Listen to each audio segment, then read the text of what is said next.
on the right foot, or whatever your dominant foot is, whatever foot is easiest for you to try this. I want you to tap. I want you to go heel, heel, heel, heel, heel, heel, heel. How much tissue space? And if it's easier for you, if you'd like to just, that might be easier for you than this.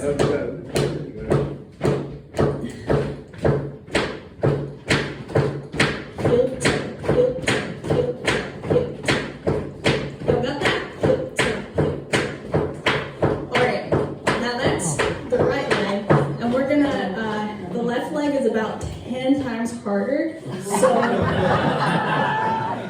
for right now, we're just gonna do that one leg, and then next time, we'll add the other leg.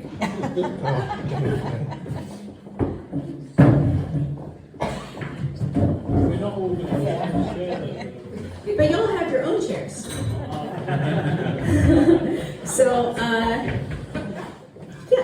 yeah, let's get started with a little heel, toe, heel. Y'all got it?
This is Bonaparte's March and Bonaparte's Retreat. I guess you'll notice I have two fiddles up here and I keep switching back and forth.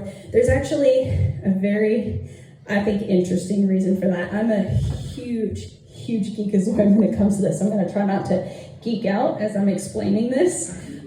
So in fiddling, in the traditional fiddle world, you have cross tuning.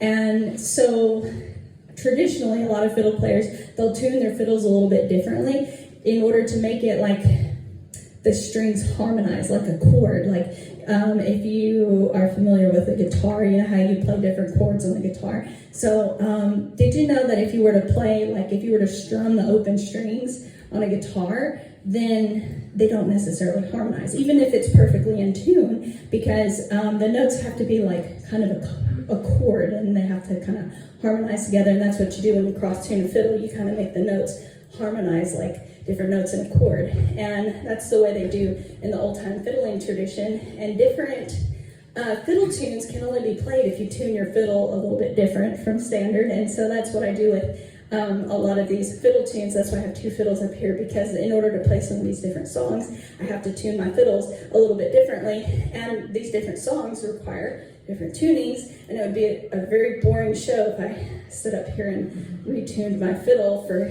each song. It would take about 5 minutes of retuning in between every song, and that would make for a very boring show. So I thought it'd be way more fun if I just had multiple fiddles up here, and in between every song, when I need to change tuning, so I have to just throw one fiddle down and pick up the next fiddle, and just like that, I'm in a different tuning. So this tuning that I'm using on this fiddle, I'm able to play notes that you probably wouldn't hear on a normal fiddle. If you've ever heard a fiddle sound like this, it's more of like a cello or a viola sound. It's a lot deeper, and well, yeah. So I have this fiddle tuned up for these special songs that can only be played if you cross tune your fiddle: Bonaparte's March and Bonaparte's Retreat. So if you want to imagine, I like to imagine because I don't know much about history. I like to imagine Napoleon Bonaparte and his troops are marching into war. On the first song, it's a good marching pace. So if you want to imagine that with me as I play the song. And then the second one, you'll hear, I'm going to speed up. And I like to imagine Napoleon Bonaparte and his troops were getting whooped. And they're running away. And that's why it's called Bonaparte's Retreat. So if you'll join me. Actually, I have a joke, and I tell this joke in America, and sometimes audiences don't get it. So it'd be funny to see, or well, it'd be fun to see if you guys get it. So did you know Napoleon and his wife Josephine, they're buried in Paris, France? Yeah, they're just a Bonaparte.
I tell you what, banjo players spend half their time tuning and the other half playing out of tune.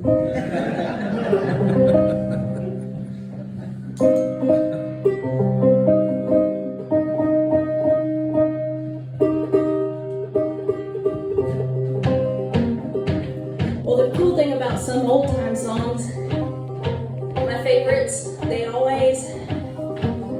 they're really crooked, they're missing beats, or they've got extra beats, or they're missing measures, they've got extra measures, but somehow they're really crooked, they don't follow some sort of standard format. And the best old time songs, they got a nice modal, lonesome key, and they've got lyrics that don't make no sense, and this one checks all